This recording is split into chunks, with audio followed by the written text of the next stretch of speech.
reported that one of our awardees, in his capacity as Minister of the Federal Capital Territory, Abuja, having received reports from his subordinate directors in the Development Control Department of the FCT that illegal construction work was ongoing,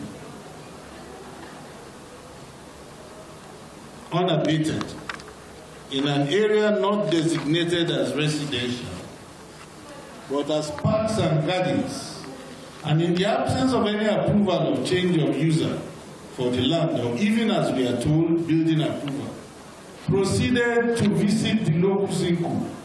Lawyers will understand the meaning of locus inco, which is just the venue, the location, with his entourage in the exercise of his powers vested in him by Section 11 of the Land Use Act and other sections of the law, only to be obstructed by one Navy lieutenant who claimed that he was acting on orders from his superior officer, who is being speculated is a retired chief of naval staff. From available video evidence, a standoff or shouting match and demands for the standoff or shouting match took place where the minister, out of exasperation, deployed expletives, which some commentators contend were excessive for such an occasion.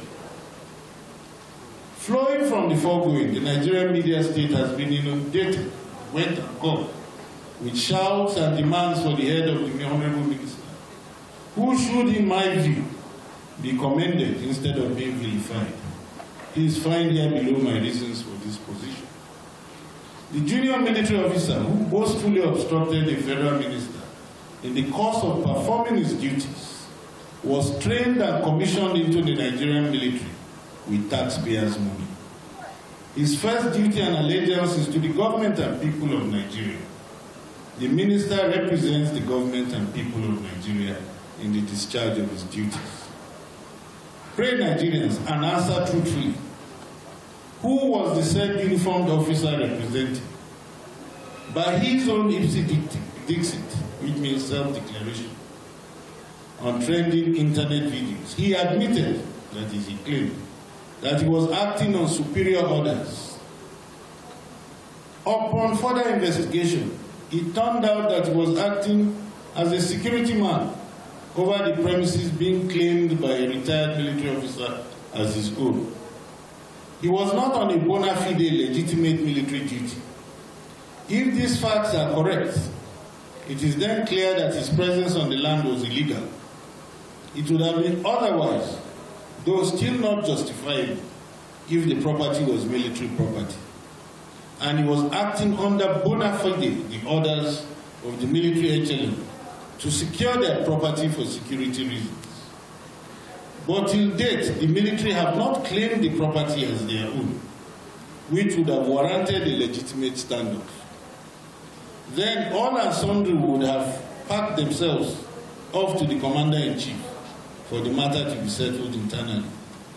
However, the property, being civilian-owned property, not military zone, was effectively within Minister Wike's undoubted jurisdiction to deal with. It was therefore clear that the said junior officer clearly obstructed a high official of the federal government from discharging his lawful duties. If the matter had been left at that, the following observations would not have been necessary. Firstly, the entire military hierarchy, retired and serving, ranged their support on the side of the young officer.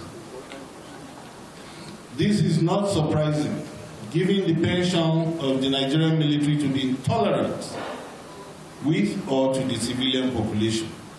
It is only in Nigeria that a simple altercation between a military personnel and a civilian or staff of other security outfits like the police that the military will unleash joyful justice on the hapless civilians.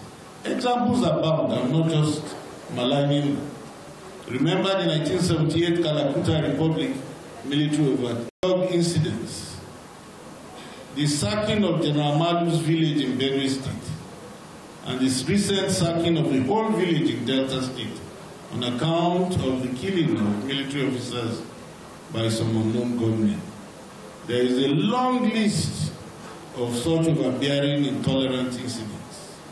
The reason for pointing to this disposition of the military is not to denigrate that institution.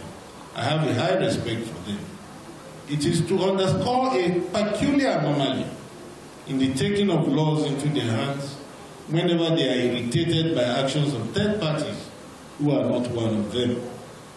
This undue advantage and predisposition to civilian molestation is because the generality of the people are not allowed to bear arms. A converse situation will provide mutual deterrence. The consequences of this imbroglio is the spewing out of an unleashing of raw and undiluted hate against Minister Wike. Those who are taking advantage and cashing in on the situation include: 1, the Association of Retired Military Officers, particularly generals; 2, politicians who think that the ministerial portfolio of the FCT belongs to only one section of this country; 3, politicians who are in the same political party with him but disagree fundamentally on zoning policies of his party, the PDP, and the consequences of not adhering to same; and 4, Nigerians, and there are plenty of them if you look at the internet, who dislike his guts and are envious of his achievements in every office that he has occupied, including his proactive and wonderful tour of service in the FCT. This is not the first time that people who mean well for the nation and are working hard to prove their mettle are hated, and it will not be the last time.